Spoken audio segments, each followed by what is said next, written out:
Hello guys! ఒక Q&A series start చేస్తున్నాము. ఈ క్యూఎన్ఏ సిరీస్‌లో నన్ను మోస్ట్ ఆస్క్డ్ క్వెషన్స్ అండ్ కొన్ని క్వెషన్స్ ఏవైతే వీటి గురించి అందరికి తెలియాలి, అందరికీ దీని గురించి ఇన్ఫో చెప్పాలి అని అనిపిస్తదో, వాటిని కూడా దీంట్లో ఇంక్లూడ్ చేస్తాను. అండ్ వాటి గురించి మనం మాట్లాడుకుందాం. ఇప్పుడు క్వెషన్స్‌కొచ్చేస్తే ఫస్ట్ బ్లాక్ బుక్ ఎలా చదవాలి అని అడుగుతున్నారు. చూడండి, ఇప్పుడు ఒక్కసారిగా బ్లాక్ బుక్ ముందరేసుకొని ఎన్ని ఉన్నాయేంది వొకాబు, ఎంత కవర్ చేయాలా, ఎన్ని చదువుకోవాలా అనే థాట్ ప్రాసెస్ అండ్ మైండ్ సెట్‌ని పక్కకు తీసేయండి ఫస్ట్. ఒక్కసారిగా అన్ని చూస్తే ఎవరికైనా కన్‌ఫ్యూజన్ వస్తది. కొంతమందికి భయమేస్తది. కొంతమందికి ఈవెన్ సెల్ఫ్ డౌట్ వస్తది. నా వల్ల అవుతదా? ఇన్ని చదవగలనా? అని చెప్పి. కానీ మీరు ఇక్కడ ఒకటి మర్చిపోతున్నారు. మిమ్మల్ని ఎవ్వరు కూడా ఈ మొత్తం బుక్‌ని 1 డేలోనో, 1 వీక్‌లోనో, 10 డేస్‌లోనో కవర్ చేయమని అడగట్లేదు. వొకాబ్‌కి సంబంధించినంత వరకు నేనెప్పుడు చెప్తాను, vocab is a marathon, not a sprint. మ్యారథాన్‌ని కంప్లీట్ చేయాలంటే మనకి టైం పడతది. అండ్ ఆ టైం మనకి ఉంది. ప్రిలిమ్స్‌కి ఇంకా 120-130 డేస్ ఉంది. ఈ 120-130 డేస్‌లో డైలీ టార్గెట్స్ పెట్టుకొని, డైలీ కొన్ని సినానిమ్స్, కొన్ని యాంటోనిమ్స్, కొన్ని ఇడియమ్స్, కొన్ని ఓడబ్ల్యూఎస్ కంప్లీట్ చేసుకుంటూ ఎళ్తే ఈ 120 డేస్‌లో మనం చాలా వొకాబ్‌ని కవర్ చేయగలం. అది సరిపోతది ఎగ్జామ్‌కి. నెక్స్ట్ అదే ఎలా చదవాలి? దేంతో స్టార్ట్ చేయాలి? తర్వాత ఏం చదవాలి? ప్రయారిటీ ఆర్డర్ ఏంటి అంటే, ఫస్ట్ యాంటోనిమ్, సినానిమ్స్ గురించి మాట్లాడితే, యాంటోనిమ్, సినానిమ్ అనే ఒక కంబైన్ లిస్ట్ ఉంటది మీకు ఆడ బ్లాక్ బుక్‌లో. దాంతో స్టార్ట్ చేయండి. అది ఇంపార్టెంట్. దాని తర్వాత మోస్ట్ రిపీటెడ్ గాని, లేదంటే టాప్ 100 సినానిమ్స్, టాప్ 100 యాంటోనిమ్స్ అని చెప్పి కొన్నుంటాయి. అవి చదవండి. దాని తర్వాత ఇంకా రిమైనింగ్ అన్నీ చదివేయండి, ఏవైతే ఇంతవరకు ఎస్ఎస్‌సీలో అడిగింటారో. అలాగే ఇడియమ్స్ అండ్ వన్ వర్డ్ సబ్స్టిట్యూషన్స్‌కొచ్చే లోపల ఫస్ట్ టాప్ 200 కవర్ చేయండి. దాని తర్వాత ఇంతవరకు ఏమేమి అడిగారో ఎస్ఎస్‌సీలో అవన్నీ కంప్లీట్ చేయండి. మోస్ట్ ఇంపార్టెంట్ ఏందంటే టైమ్లీ రివిజన్ చేయాలి. ఇప్పుడు డైలీ చదువుకుంటూ వెళ్ళిపోతున్నాము అనేటట్టు కాదు. ఇప్పుడు 5 డేస్‌కో, 6 డేస్‌కో చదివిన తర్వాత మళ్ళీ నెక్స్ట్ 7థ్ డే ఏం చేస్తారంటే కూర్చొని ఇంతవరకు ఏం వొకాబ్ చదివాము అన్నీ ఒకసారి రివైజ్ చేయాలి కూర్చొని. ఇది చాలా ఇంపార్టెంట్. లేదంటే మీరు చదువుకుంటూ వెళ్తూ ఉంటారు. అది మళ్ళీ కొన్ని రోజులకి మర్చిపోతూ ఉంటారు. ఇది జస్ట్ వేస్ట్ ఆఫ్ టైమ్ అయిపోతది తప్పితే ఇంకేం లేదు. రివిజన్ ఉంటేనే చాలా టైం వరకు గుర్తుంటాయి. ఇంకో టిప్ ఏంటంటే, వీలైతే కొన్ని వాటిలకి ఏవైతే మీకు కష్టం అనిపిస్తాయో గుడ్డి గుర్తులు పెట్టుకోండి. ఎక్కువ కాలం గుర్తుండేదానికి హెల్ప్ అవుతదది. నెక్స్ట్, నువ్వు ఫాలో అయిన మ్యాథ్స్ కోచింగ్ చెప్పు బ్రో అంటున్నారు నన్ను. అలాగే ఇది చాలామంది అడుగుతున్నారు. మీరు బైపీసీ బ్యాక్‌గ్రౌండ్ గదా! ఎలా చదువుకున్నారు? ఎలా అప్రోచ్ అయ్యారు మ్యాథ్స్‌ని? సిలబస్ ఎవరి దగ్గర కంప్లీట్ చేశారు అని.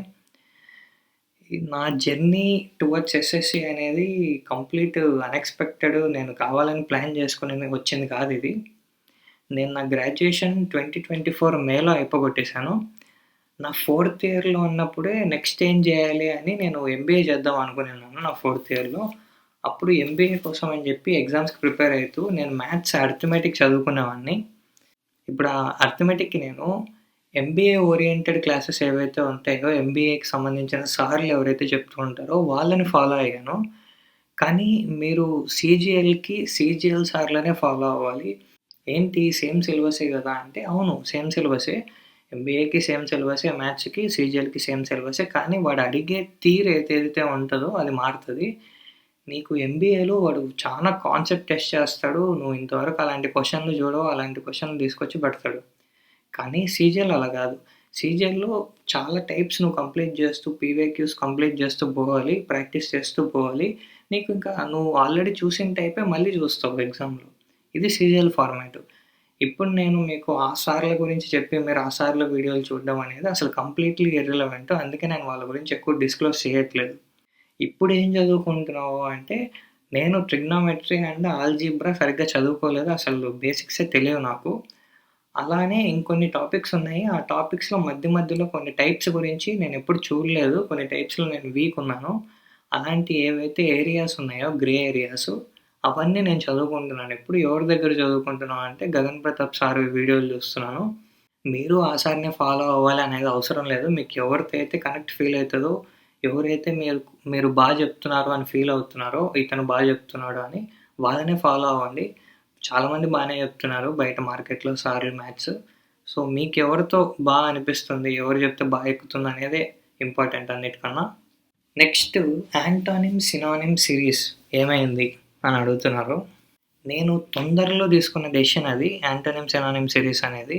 నేను పెట్టిన కొత్తలో చేసేసిన అవి యాంటోనిమ్ సిరీస్ డైలీ ఒక 5 to 10 యాంటోనిమ్స్, 5 to 10 సినానిమ్స్ చేస్తూ వచ్చాను. కానీ దానివల్ల నా షార్ట్స్ ఫీడ్ ఏదైతే ఉందో అది చాలా క్లమ్జీగా కనిపించడం స్టార్ట్ అయింది నాకే. అందుకే నేను దాన్ని ఆపేసా, పక్కన పెట్టేసేదాన్ని ఇంకా. కానీ మీకు ఎవరికైనా కావాలి, మాకు యూజ్ అవుతుంది అంటే టెలిగ్రామ్ డిస్కషన్ గ్రూప్లో, ఛానల్లో కాదు, డిస్కషన్ గ్రూప్లో మీరు కూడా మెసేజ్ చేయొచ్చు. ఆ డిస్కషన్ గ్రూప్కి వచ్చి నాకు మెసేజ్ చేయండి. ఒక 5 to 10 మెంబర్స్ అడిగినా కూడా నేను ఇంకా ఏదో ఒకటి చూస్తాను. ఒక ఛానల్ క్రియేట్ చేసి డైలీ పోస్ట్ చేయడం అలాంటివి ఏమన్నా చూస్తాను. నెక్స్ట్ డైలీ మినీ బ్లాగ్ సిరీస్కి ఏమైంది బ్రో అని అడుగుతున్నారు. ఇప్పుడు నేను తీసుకున్న అన్నిటికన్నా హేస్టీ డెసిషన్స్లో ఇది పెద్దది. ఇంకా ఏంటంటే ఇప్పుడు నేను కూడా ఒక యాస్పిరెంట్ని, నేను కూడా సీజీఎల్ ప్రిపేర్ అవుతున్నాను. 2025 సీజీఎల్ని టార్గెట్ చేస్తున్నాను. మిగతా కాంపిటేటివ్ ఎగ్జామ్స్కి కూడా ప్రిపేర్ అవుతున్నాను. ఇప్పుడు ఈ డైలీ మినీ బ్లాగ్ సిరీస్ వల్ల ఏమవుతుందంటే డైలీ నేనేం చేస్తున్నాను రికార్డ్ చేసుకోవాలి, ఎడిట్ చేయాలి, దానికి వాయిస్ ఓవర్ ఇవ్వాలి అండ్ దాన్ని అప్లోడ్ చేయాలి. దీనివల్ల ఏమవుతుందంటే నా కాన్సన్ట్రేషన్ కానీ, నా టైం కానీ, నా ఎనర్జీస్ కానీ డిస్ట్రిబ్యూట్ అవుతున్నాయి, డిస్టర్బ్ కూడా అవుతున్నాయి. ఇంకా ఇది లాంగ్ రన్లో నేను సస్టైన్ చేయలేను అనిపించి నేను ఇంకా దాన్ని ఆపేశాను, ఫుల్ స్టాప్ పెట్టేశాను ఆ సిరీస్కి, డైలీ మినీ బ్లాగ్ సిరీస్కి. లాస్ట్ క్వశ్చన్కి వచ్చేస్తే, ఇప్పటి నుంచి చదువుకుంటే ప్రిలిమ్స్ క్లియర్ చేయొచ్చా? దీనికి ఆన్సర్ చెప్పే ముందు నా కేసు గురించి మాట్లాడుకున్నాం. నేను సీజీఎల్ 2024 ప్రిపరేషన్ చేసేటప్పుడు ఒక యాప్ యూజ్ చేస్తానన్నా, వైపీటీ అని. దాంట్లో డైలీ ఎంతసేపు చదువుకుంటున్నా, ఏ టాపిక్స్, ఏ సబ్జెక్ట్స్ మీద ఎంత టైం స్పెండ్ చేస్తున్నా అవన్నీ ట్రాక్ చేసుకునేవాడిని. ఇవి దాని స్క్రీన్ షాట్స్.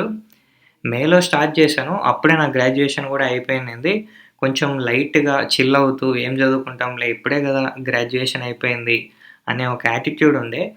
అందుకు మేలో సరిగ్గా చదువుకోలే, అంత సీరియస్ కూడా లేకుండే. మేలో మొత్తము ఒక 39 అవర్స్ చదువుకున్నా. అండ్ జూన్లో ఒక 70, జూలైలో ఒక 80 అవర్స్, ఆగస్ట్లో 170 అవర్స్ అండ్ సెప్టెంబర్లో 120 అవర్స్. సెప్టెంబర్ 23rd నా ఎగ్జామ్ అనేది. టోటల్గా వేస్తే ఒక 130 డేస్లో 480 అవర్స్ దాకా చదువుకున్నా. కట్ చేస్తే ప్రిలిమ్స్ క్వాలిఫైడ్ విత్ 158 మార్క్స్. ఇది నా విషయంలో జరిగింది. దట్ టు ఇది ఒకటి గుర్తుపెట్టుకోండి, నాకు అప్పటికే అర్థమెటిక్లో మంచి గ్రిప్ ఉన్నింది అండ్ అడ్వాన్స్లో లైట్గా టచ్ ఉన్నింది. అండ్ నేను ఎస్ఎస్సి ప్రిపరేషన్ అంతా ఓన్లీ మ్యాథ్స్ ప్రాక్టీస్ చేశానే తప్పితే క్లాసెస్ ఏం చూడలేదు. Coming back to the question, ఇప్పటి నుంచి చదువుకుంటే క్లియర్ చేయొచ్చా అంటే ఖచ్చితంగా క్లియర్ చేయొచ్చు. ఇప్పుడు నేను 480 అవర్స్ పెట్టాను, మీరు ఒక 500 అవర్స్ పెడితే కంప్లీట్ అయిపోద్దా అంటే అలా కాదండి. ఇప్పుడు నేను 3 అవర్స్లో ఎంత చదువుకున్నానో సేమ్ అంతనే వేరే అతను 1 అవర్లో చదువుకోవచ్చు.